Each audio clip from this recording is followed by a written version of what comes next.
Railway अवकाश नियम। इस वीडियो की मदद से रेलवे विभागीय परीक्षा और अन्य रेलवे प्रतियोगी परीक्षाओं की तैयारी की जा सकती है।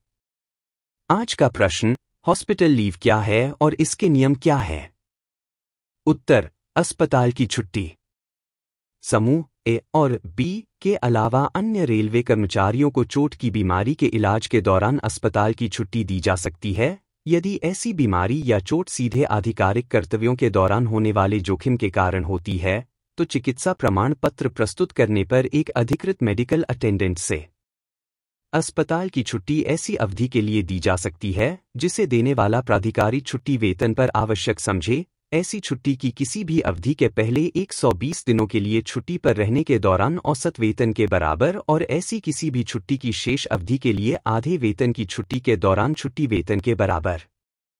मंडल रेल प्रबंधकों, DRM, मुख्य कार्यशाला इंजीनियरों, CWES को औसत वेतन पर छुट्टी के दौरान छुट्टी वेतन के बराबर छुट्टी वेतन पर 120 दिनों की अवधि से अधिक अस्पताल छुट्टी की मंजूरी के योग्य व्यक्तिगत मामलों में प्रावधानों में ढील देने का अधिकार है। ऐसे मामलों की चिकित्सा अधीक्षकों द्वारा समीक्षा की जा रही है और वरिष्ठ DAO संबद्ध लेखा अधिकारी द्वारा सहमति व्यक्त की जा रही है। ऐसे मामलों की एक सूची कार्योत्तर अनुमोदन के लिए महाप्रबंधकों को अर्धवार्षिक रूप से प्रस्तुत की जानी चाहिए। इन शक्तियों का प्रयोग DRM CWES द्वारा व्यक्तिगत रूप से किया जाना चाहिए और इन्हें प्रत्यायोजित नहीं किया जाना चाहिए।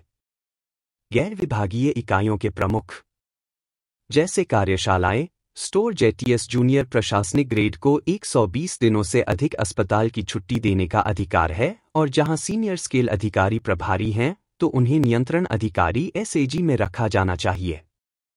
RB का नंबर PA 189 JCMDC 5 का 28.11.91 30.1.92, बाहरी का 12/92 14.1.93, बहरी का 6/93 और 22 जून 1993, बहरी का 97-93।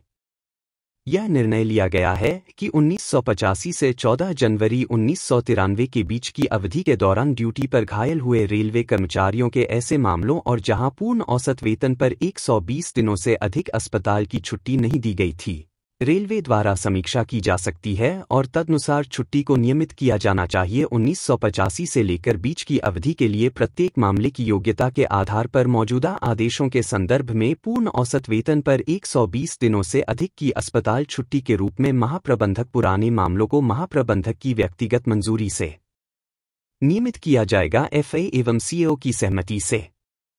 RB संख्या PA 196 JCMDC 1 दिनांक 31 जुलाई 1996, 15 मई 1998, बाहरी का 101-98।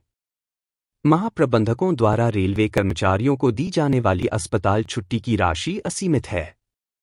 अस्पताल की छुट्टी को छुट्टी खाते से डेबिट नहीं किया जाएगा और इसे किसी भी अन्य छुट्टी के साथ जोड़ा जा सकता है जो स्वीकार्य हो, बशर्ते कि ऐसे संयोजन के बाद छुट्टी की कुल अवधि 28 महीने से अधिक न हो। यदि रेलवे कर्मचारी वह है जिस पर कामगार मुआवजा अधिनियम लागू होता है, तो अस्पताल की छुट्टी के दौरान देय अवकाश वेतन की राशि धारा 4(1)(d) के तहत देय मुआवजे की राशि से कम कर दी जाएगी। जब पहले अस्थायी समझी गई विकलांगता स्थायी विकलांगता साबित हो जाती है और धारा 4(1) के खंड B या C के तहत देय मुआवजा मिलता है, तो अस्पताल अवकाश वेतन को BIS नियम के तहत स्वीकार्य पूरी राशि में बहाल किया जाना चाहिए। अस्पताल की छुट्टी उन कर्मचारियों को भी दी जा सकती है जिन्हें ड्यूटी से अनुपस्थित रहना पड़ता है या अंग विच्छेदन और कृत्रिम अंग के प्रतिस्थापन या अतिरिक्त अंग प्राप्त करने की आवश्यकता होती है।